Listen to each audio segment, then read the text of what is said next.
کیا آپ نے کبھی سوچا ہے کہ تاریخ میں کچھ ایسے واقعات بھی ہوتے ہیں جو ہونے سے پہلے بتا دیے جاتے ہیں اور پھر وہ ویسے ہی رونما ہوتے ہیں جیسے بیان کیے گئے تھے؟ خراسان ایک ایسا خطہ جس کا نام سنتے دل میں ایک عجیب سی بے چینی پیدا ہوتی ہے، کیونکہ اسی سرزمین کے بارے میں کہا گیا کہ یہاں سے ایک لشکر اٹھے گا، ایسا لشکر جس کے ہاتھوں میں ہوں گے سیاہ جھنڈے، اور جب وہ نکلیں گے تو کوئی طاقت انہیں روک نہیں سکے گی۔ یہ صرف ایک کہانی نہیں، یہ ایک پیش گوئی، ایک انتباہ اور شاید ایک آنے والی حقیقت۔ تصور کریں ایک ایسی دنیا کا جہاں ہر طرف ظلم ہو، ناانصافی ہو، لوگ مایوس ہوں اور امید دم توڑ رہی ہو۔ ایسے وقت میں ایک آواز اٹھتی ہے خراسان کی سرزمین سے۔ یہ وہی خراسان ہے جو آج کے افغانستان، ایران اور وسطی ایشیا کے کچھ حصوں پر مشتمل تھا۔ یہ وہی خطہ ہے جہاں ہمیشہ سے جنگیں ہوئیں، جہاں سلطنتیں ابھریں اور ختم ہو گئی، لیکن ایک چیز کبھی نہیں بدلی۔ یہ زمین ہمیشہ کسی نہ کسی بڑی تبدیلی کا مرکز رہی۔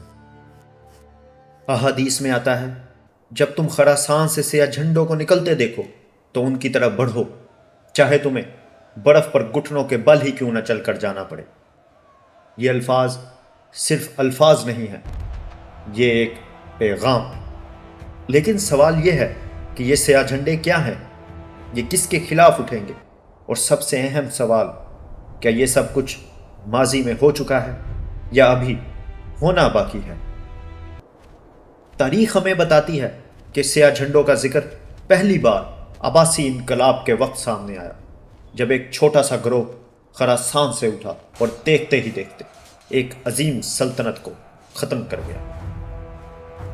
اموی خلافت، جو دنیا کی سب سے بڑی طاقتوں میں سے ایک تھی، اسے گرا دیا گیا۔ اور اس کے پیچھے کیا تھا؟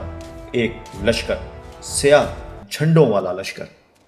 کیا یہ وہی سیاہ جھنڈے تھے جن کا ذکر احادیث میں بیان کیا گیا، یا یہ صرف ایک جھلک تھی اصل طوفان سے پہلے؟ کیونکہ کچھ علماء لکھتے ہیں کہ اصل خروج ابھی باقی ہے۔ اگر ایسا ہے تو اس کا مطلب یہ ہے کہ ایک اور لشکر اٹھے گا خراسان سے سیاہ جھنڈوں کے ساتھ، اور اس بار اس کا مقابلہ کسی سلطنت سے نہیں ہوگا بلکہ پوری دنیا سے ہوگا۔ سوچیں، اگر یہ واقعی ہونے والا ہے تو ہم کہاں کھڑے ہیں؟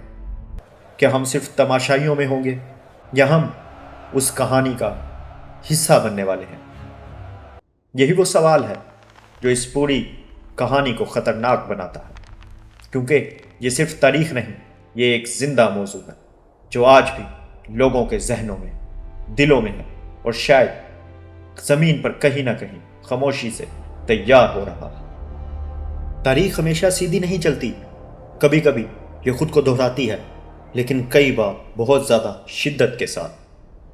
عباسی انقلاب کے وقت سیاہ جھنڈے صرف ایک سیاسی تحریک تھے، لیکن آج لوگ اسے ایک دینی پیش گوئی کے طور پر دیکھتے ہیں۔ پچھلے کچھ سالوں میں دنیا نے کئی ایسے گروہوں کو دیکھا جنہوں نے سیاہ جھنڈوں کا استعمال کیا۔ انہوں نے یہ دعویٰ کیا کہ یہی وہ لشکر ہے جو حدیث میں بیان کیا گیا، لیکن حقیقت وہ صرف طاقت چاہتے تھے، کنٹرول چاہتے تھے، اور انہوں نے اس پیش گوئی کو استعمال کیا لوگوں کو مینیپولیٹ کرنے کے لیے۔ اصل نشانی صرف جھنڈے نہیں بلکہ مقصد ہے۔